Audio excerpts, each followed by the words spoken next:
prinsip kita cuma satu. Benar katakan benar, salah katakan salah. Jangan ada pembenaran di atas kesalahan.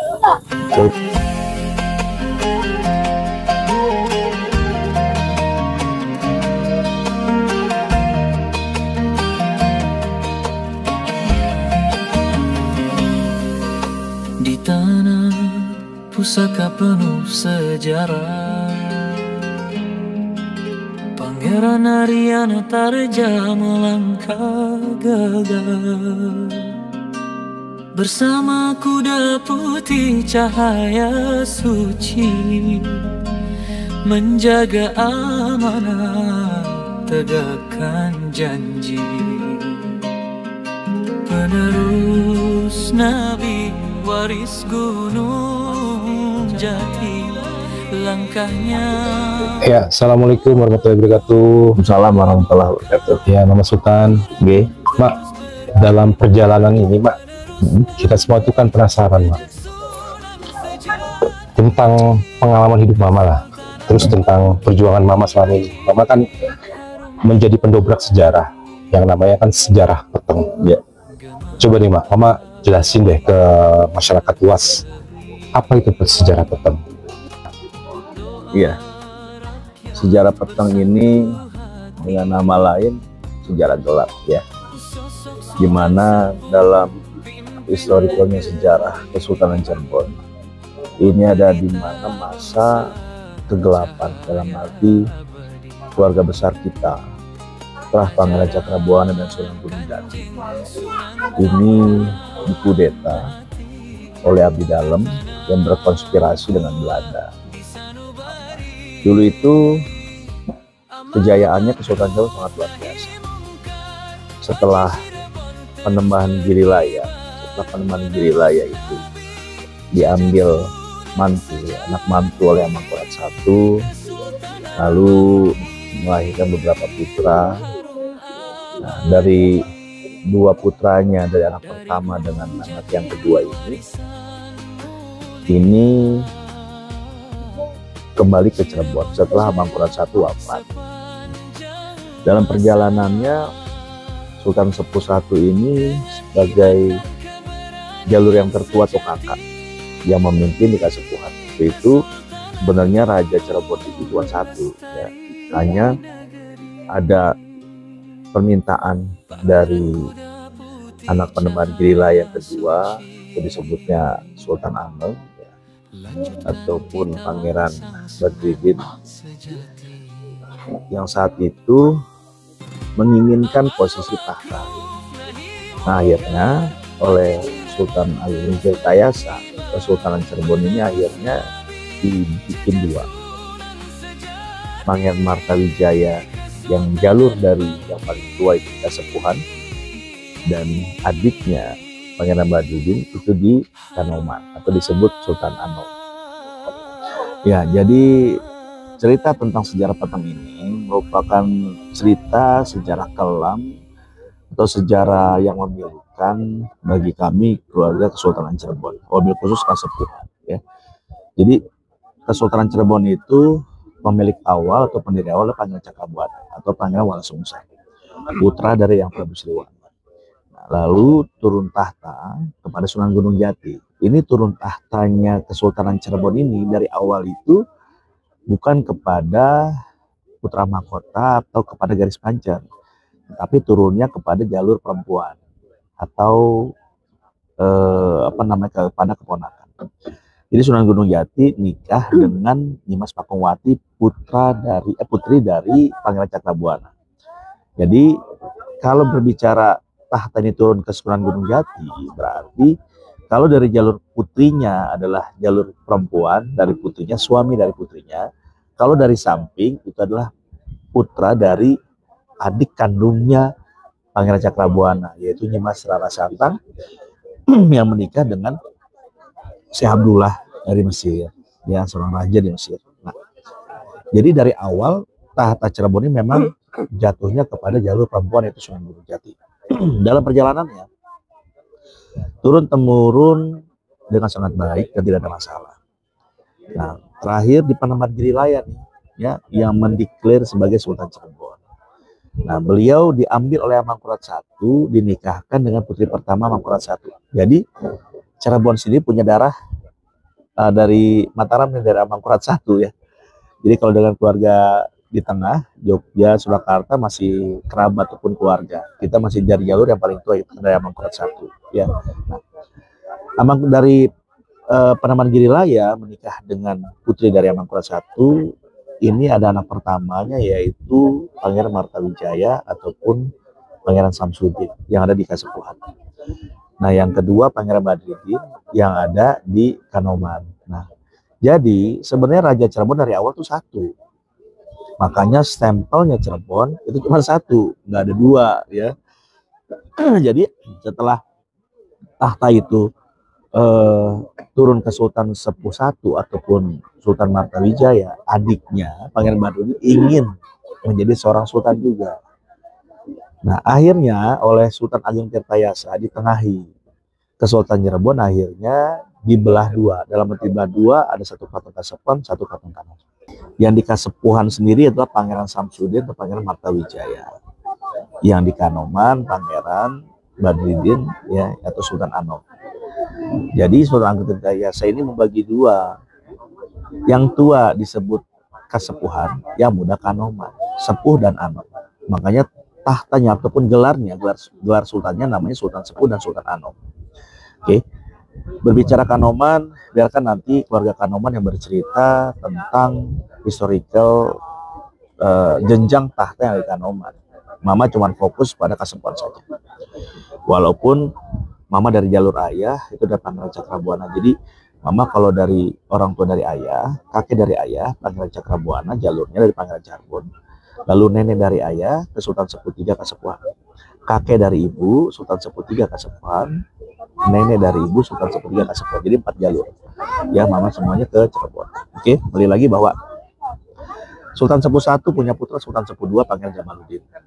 Nah, lalu Sultan Sepuh II punya putra lagi Sultan Sepuh III yaitu Raja Jainuddin atau Jainuddin. Disebut Jainuddin I. Nah, Jainuddin I ataupun Sultan Sepuh III punya putra 3. Yang satu adalah Pangeran Aryanatarja. Ini putra mahkota namanya Arya. Arya sendiri adalah anak pertama biasanya.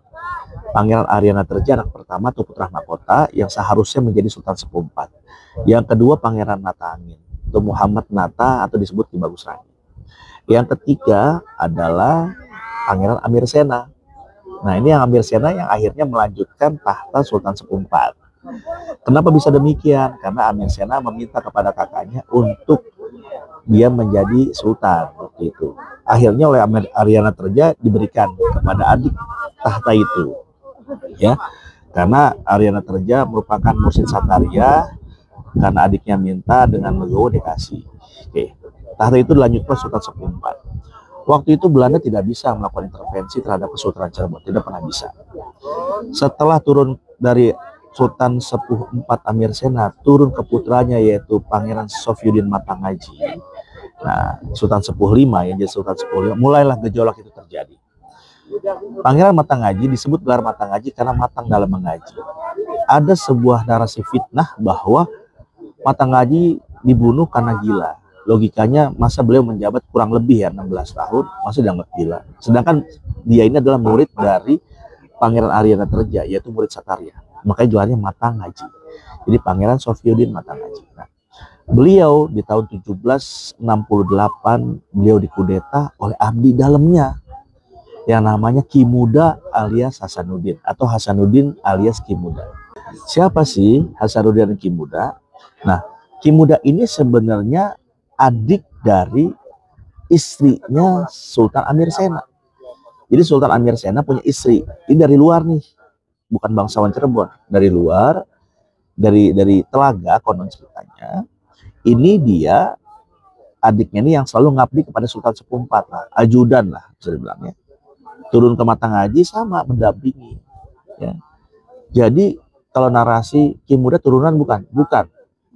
Seluruh zuriah di Cirebon, seluruh para sesepuh Cirebon mengatakan, saksi bahwa Ki Muda bukan terah Sunan Gunung Jati. Dia hanya abdi dalam. Kan gitu. Nah, sebelum Matangaji terbunuh, ada pesan kepada Ki Muda. Ki Muda, kekuatanmu hanya sampai 9. Putra turunanku turun dari gunung, maka Cirebon akan ada goro-goro. Cirebon jadi sawiji, Kebo mulai kandang. Itu pesan beliau sebelum beliau mengembuskan napas terakhirnya. Beliau mengatakan kepada Ki Muda. Ternyata Wangsit itu benar adanya. Yang dia bilang kekuatanmu hanya 9 generasi. Terbukti dari mulai 6 sampai terakhir Sultan Arif almarhum. 6, 7, 8, 9, 10, 11, 12, 13, 14, 9. 9 generasi rame kan gitu ya. Kita melakukan gerakan yaitu gerakan sejarah petang. Dan itu juga selagi-lagi bukan direncanain ya, Mama melakukan aksi itu. Karena saking kita setelah kita periksa ada sesuatu hal yang nggak benar, maka kita mencoba untuk menelusuri. Ternyata kerusakannya sangat luar biasa. Nah, jadi dari mulai 6 sampai ke 14 ini bukan bagian dari Sunan Gunung Jati. Ya tadi anak turun lagi Ki Muda. Nah, turun Ki Muda sampai mana sih kan gitu. Ki Muda ini sampai ke Sultan Sepuh 11 yang Aluda kakeknya Raharjo Jali. Kan begitu. Nah, lalu dari Aluda sampai ke keluarganya Arif bagaimana? Nah, Aluda dengan Alexander ini bukanlah nasab. Jadi Alexander bukan putra 11 atau 12 bukan putra 11. Itu ada putusan MA-nya, sengketa antar mereka internal. Lalu hubungannya antara Trah Ki Muda dengan Trah Senok apa? Ya dulu Ki Muda ini bisa melakukan kudeta kepada Matangaji karena ada kekuatan di belakangnya yaitu Belanda yang mensupport dan membackup ketika Ki Muda ini berhasil membunuh ataupun mengkudeta Matangaji, maka tahtanya akan diberikan. Jadi dijanjikan tahta waktu itu Ki Muda, akhirnya diberikan tahta. Sampai turunannya yang terakhir itu adalah Sultan Sepuh 11 ataupun Aluda yang ke Raharjo Jali. Jadi turunan dari Sultan Sepuh 6 berakhirnya ke Sultan Sepuh 11 yaitu Aluda yang ini merupakan kakeknya Raharjo Jali. Jadi bukan orang tuanya Raharjo Jali. Jadi Raharjo Jali punya ibu. Nah, ibunya ini punya ayah yaitu Sultan Sepuh Aluda. Jadi bukan Raharjo sendiri ayahnya Sultan bukan nih, tapi kakeknya. Nah, kakeknya juga terputus nasabnya di 6 tadi di Ki Muda ya. Oke. Nah, hubungannya dengan keluarga Lukman apa? Nah, hubungannya adalah jadi neneknya Raharjo Jali ini ya adalah kakak adik dengan istrinya Senok. Alexander ini adalah binnya bin Senok. Jadi waktu Alexander itu umur 1 tahun, wafatlah istrinya Senok ini. Lalu Senoknya mau ke Belanda, maka Alexander ini dibawalah ke Keraton Kasepuhan. Kenapa? Karena keponakan. Sifat keponakan. Jadi nggak mungkin logikanya di keraton itu ngambil anak ataupun ngambil anak angkat dari sesuatu yang nggak tahu asal usulnya, kan nggak mungkin ya. Ini logikanya. Karena ini keponakan akhirnya diambil lah. Setelah besar, karena Sultan Aluda ini dari istri yang pertama tidak mempunyai anak laki-laki, ya dari istri keberapa baru ada anak laki-laki, tapi tidak mau melanjutkan tahta. Akhirnya Alexander lah jadi Sultan Sepuh 12. Ini mulai konflik terjadi di internal mereka. Jadi ini kalau bicara sejarahnya antara Raja Ali dengan Lukman, ya mereka keluarga di dalam, nice aja, baik-baik aja sebenarnya. Arif manggilnya Om gitu kan, gitu. Nah, entah kenapa ketika adanya saya jadi berkonflik mereka, urusan rebutan tanah lah segala macam. Padahal yang direbutan tanah siapa sih? Coba tanahnya Kanjeng Sunan ya. Makanya dijual-jual juga gitu loh. Nah, oke. Nah, dari situlah jadi tahta Kasepuhan ini bukan antar internal keluarga. Yang antar internal keluarga itu hanya Raharjo dengan Lukman. Tapi kalau dengan Mama nggak ada hubungan korelasinya, gitu. Nah, berbicara Keraton Kasepuhan hari ini bukan siapa yang di keraton, tapi keraton ini adalah milik siapa? Siapa pemilik awalnya? Yaitu Pangeran Cakrabuana dan Sunan Gunung Jati. Siapa ahli warisnya di sana? Ahli warisnya adalah ahli waris dari jalur Kasepuhan, Rahnya Cakrabuana atau Sunan Gunung Jati. Kan itu yang benarnya. Bukan berarti siapa yang ayahnya sultan yang berhak ataupun yang tinggal dalam keraton. Nah, sekali lagi pemahaman ketika yang jadi sultan bapaknya harus sultan. Sekarang yang turunan asli di Kasepuhan, siapa yang bapaknya sultan? Kita cek turunan Sultan Sepuh 1, nggak ada yang namanya yang bapaknya sultan. Kita cek turunan yang ada di Kasepuhan, Sultan Sepuh 1, siapa yang hari ini bapaknya sultan? Nggak ada. Turunan Sultan Sepuh 2, nggak ada. Turunan Sepuh 3 yang mama nih siapa? Dari turunan dari Aryana Terja, dari Pangeran Nata ataupun Pangeran Amir Sena yang hari jadi sultan, nggak ada juga ya. Sultan Sepuh 4, Sultan Sepuh 5, siapa hari ini yang bapaknya sultan? Nggak ada. Jadi narasi ketika yang seharusnya duduk menjadi sultan itu adalah bapaknya sultan, itu cuma galangan Lukman doang. Cuman Lukman doang yang mengatakan itu, ya, yang melakukan pembenaran. Raharjo Djali juga bukan sultan bapaknya, tapi kakeknya kan gitu ya, dan jalur perempuan juga kok kan gitu kan. Nah, jadi sekali lagi bahwa narasi itu narasi hanya mereka yang turunan Senok. Jadi Lukman bin Arif, bin Maulana, bin Alexander, bin Senok nih, kan gitu. Nah, mereka dalam beberapa statementnya menolak bahwa mereka bukan bagian dengan Senok, gak ada hubungannya dengan Senok. Sah-sah aja mereka mengklaim ataupun mereka menyanggah bahwa mereka bukan bagian dari Senok. Tapi saya punya data bahwa mereka masuk pada ahli waris Senok. Bagaimana coba? Jadi mereka nggak ngaku, tapi Senoknya ngakuin bahwa mereka adalah salah satu ahli warisnya. Kan bingung, ya, gitu loh. Nah, disinilah yang publiknya sebenarnya udah tahu. Bukan hanya alibi mereka bahwa oh kita di keraton kita yang benar kok. Padahal ini publik agar paham. Keraton Kasepuhan itu dari mulai 1999 didaftarkan oleh Arif atau diserahkan oleh Arif kepada negara loh. Jadi keraton itu sudah jadi cagar budaya. Kalau cagar budaya udah nggak boleh lagi ditempatin tuh. Karena apa? Sensitif. Bangunannya rusak lah atau apa. Itu ada pidananya. Seperti 2018 Arif itu merusak cagar budaya, merubuhkan pagar sepanjang 45 meter dengan tinggi 2 meter tuh. Dirusak. Ada surat dari kementerian karena Arif merusak cagar budaya, cuman nggak tahu kenapa proses pidananya nggak jalan. Itu dibangun museum baru. Nah, apa sih tujuannya? Kalau saya pikir apa sih tujuannya mereka mendaftarkan rumah orang tua kita menjadi cagar budaya? Ternyata ini untuk mengambil APBN dari negara. Lalu keraton ketika semenjak sudah didaftarkan menjadi cagar budaya, diserahkan ke negara, ini harus ada vendor. Jadi pengelola cagar budaya namanya vendor. Makanya di situ ada PT Keraton Kasepuhan Cirebon, ada ahunya. Saya bisa buktikan secara fakta. Jadi bukannya saya berbicara berdasarkan suka dan tidak suka, tapi fakta. Saya bisa tunjukin itu. Jadi kalau bicara vendor, ini siapa aja boleh ngelola cagar budaya asal ada PT, pendirinya Arif segala macam. Nah inilah tanpa disadari nih oleh para zuria semua. Kita ini udah dirampok secara masif nih. Nah, termasuk aset-aset keraton semuanya dijualin. Bayangin berapa banyak Maulana melakukan pelepasan hak, berapa banyak Arif melakukan pelepasan hak. Mereka ini bukan ahli waris dari Cakrabuana dan Sunan Gunung Jati. Kenapa aset-aset orang tua kami dijual? Kenapa aset-aset kami dibisniskan? Kalau hari ini dari mulai tahun 99 mereka cuma hanya sebagai vendor cagar budaya, tidak berhak terhadap aset-aset di luar cagar budaya. Makanya saya tidak pernah menuntut masalah APBN. Saya tidak pernah meributkan masalah APBD. Saya tidak pernah meminta dari uang museum, uang tiket masuk. Enggak pernah saya. Itu haknya vendor, haknya pengelola. Silakan makan oleh mereka. Tapi jangan macam-macam. Jangan bermain-main dengan aset-aset peninggalan Sunan Gunung Jati, Tanah Ulayat, Kesultanan Cirebon. Jangan macam-macam. Semuanya dipindah tangankan, semuanya dijual. Habis semuanya. Bahkan ada satu objek bisa ada 5 surat pelepasan hak, bayangin. Sampai antar masyarakat akhirnya berbenturan. Cuman gara-gara surat pelepasan hak dari Sunan Arif. Ini kan sebuah tindakan kejahatan. Yang publiknya harus paham. Bahwa banyak sekali aset-aset keraton disalahgunakan. Yang hari ini juga tanah-tanah kita dikuasai oleh PT Pembangunan. Mereka ngambil cuma hanya main patokin aja di bisnis, bahkan dijual. Masa sekelas Pemda bisa ngejual tanah?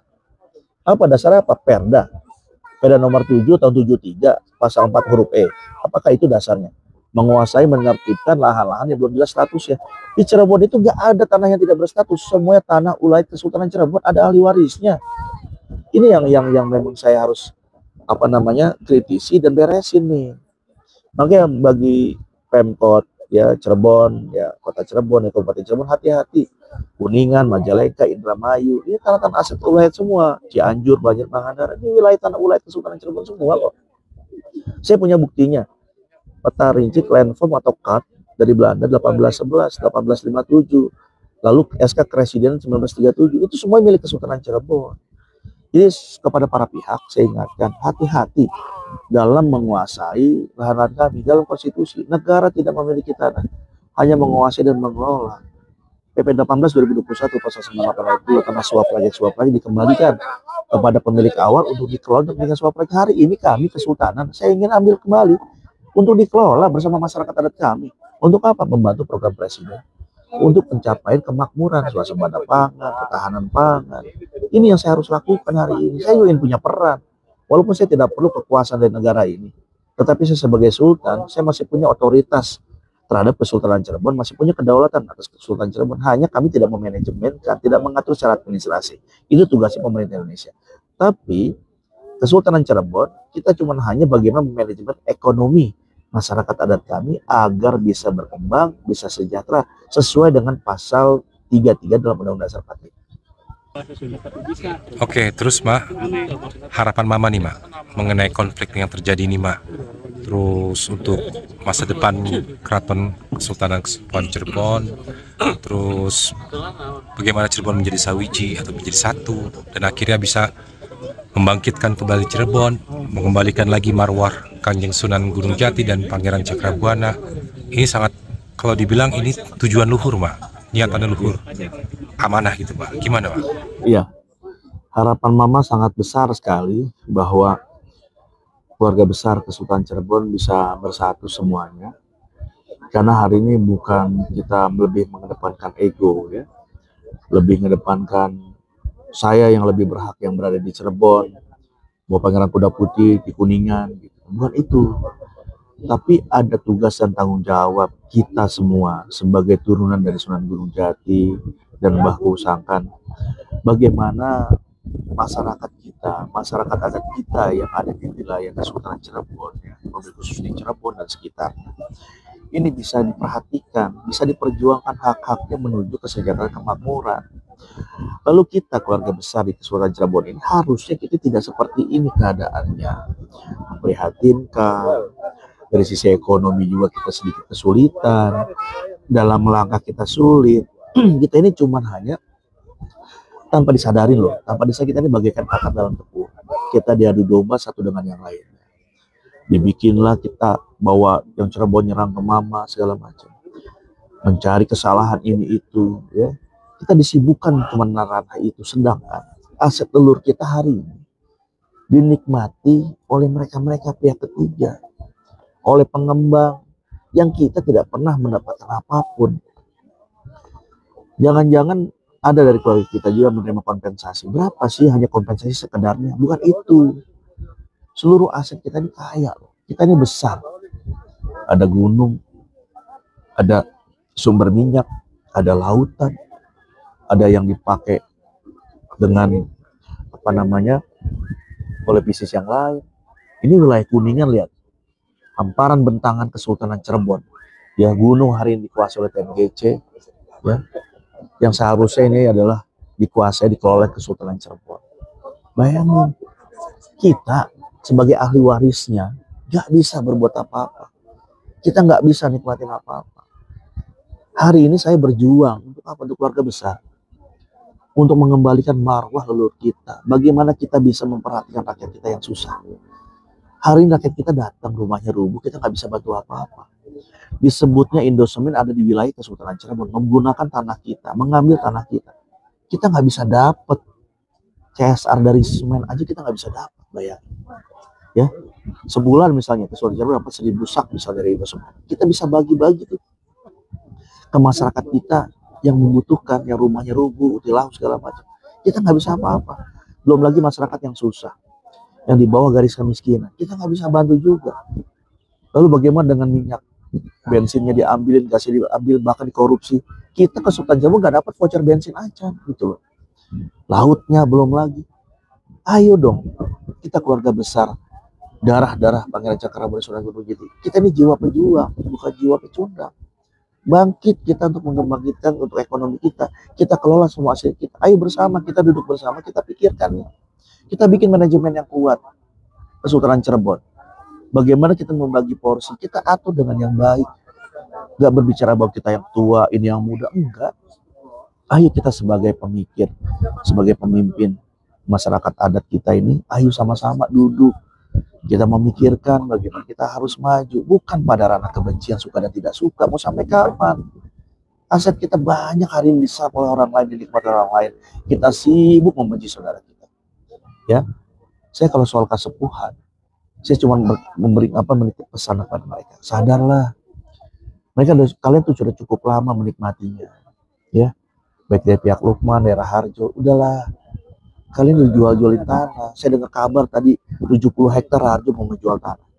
Belum ini yang di daerah Magu Pamundu kalau nggak salah, itu 20 hektar.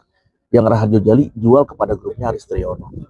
Ya, semuanya ada di saya datanya. Kemarin ditawarin lagi 70 hektar. Kita ketemu di Jakarta. Coba, ini tanah adat, tanah Yasa yang nggak bisa diperjualbelikan. Ini tanah leluhur kita kok, saudara saya. Coba deh, pikirin deh semua. Jadi saya harap bagi saudara saya yang masih Sunan Gunung Jati, ayo ya kita bangkit bersama. Saya sedang membangun manajemen yang bagus. Kesultanan Cirebon bangkit lagi.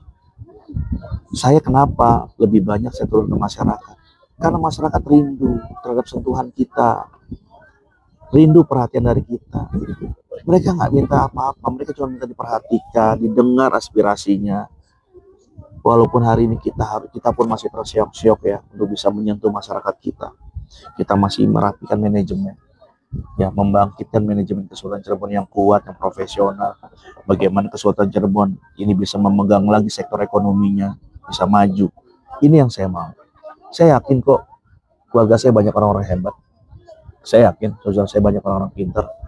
Dan saya yakin masih banyak saudara saya yang masih berpikiran luas, yang mau peduli terhadap masyarakat. Minimal kita berjuang apa yang menjadi hak kita. Ya, kita cuma hanya hak amil yang bisa kita nikmatin dari aset yang kita perjuangkan. Selebihnya untuk masyarakat. Sangat sedih sekali ketika masih ada Raden Elang yang masih hidupnya rata-rata di bawah miskin. Gak sioknya seperti itu. Mereka harus kita angkat, kita harus makmurkan mereka sehingga nanti para raden itu punya tugas bagaimana mengawal masyarakat, menemani masyarakat, mendampingi masyarakat, menjadi kepanjangan tangan dari para sultan-sultan yang bertahta hari ini untuk bisa memberikan kasih sayang terhadap masyarakat yang ada di wilayah Cirebon dan sekitarnya. Itu harapan saya. Saya tidak mau berbicara tentang mereka yang membenci saya membela diri lalu saya menyerang mereka. Saya tidak akan pernah membalas. Bagi kalian yang masih merasa nasab di Sunan Gunung Jati dan Cakrabuana, sehebat apapun kalian menebarkan kebencian kepada diri saya, maka saya tidak akan membalasnya. Karena gimana pun juga kalian adalah saudara saya dan darahnya sama dengan saya. Ya. Tapi bagi mereka yang bukan bagian dari Sunan Gunung Jati dan Cakrabuana, saya tuh hanya pesan, sadarlah, kalian sudah banyak terlalu menikmati aset semua. Dan saya minta aset keluarga kami, leluhur kami jangan kalian jual untuk kepentingan kalian sendiri. Ya. Ini ada karma. Tanah Cirebon itu tanah keramat. Ya, jangan kalian bisniskan, kalian nikmatin untuk kepentingan pribadi. Ingat, nggak bakal berkah tanah Kanjeng Sunan kalian jual-jual. Tapi tanah Kanjeng Sunan akan menjadi berkah ketika kita bisa memanfaatkannya untuk kepentingan masyarakat adat kita. Itu aja yang saya pesankan pada seluruh masyarakat Cirebon agar semuanya pintar menyikapi sebuah permasalahan dan pelajari jauh lebih dalam atas sebuah konflik. Jangan berdasarkan suka dan tidak suka. Prinsip kita cuma satu: benar katakan benar, salah katakan salah. Jangan ada pembenaran di atas kesalahan. Itu aja pesan dari saya. Alhamdulillah, Ma, terima kasih atas penjelasannya, sangat detail, jelas. Ini berarti dari lubuk hati Mama yang paling dalam ya. Karena yang saya ikut sama Mama ini, saya mempelajari dan benar-benar saya jadi ingin mengabdi. Kenapa? Tersentuh. Pasti niatan-niatan luhur dari Mama itu juga dari niatan para leluhur. Amin. Karena pastinya untuk kepentingan masyarakat ya, di seluruh wilayah Kesultanan Cirebon. Oke.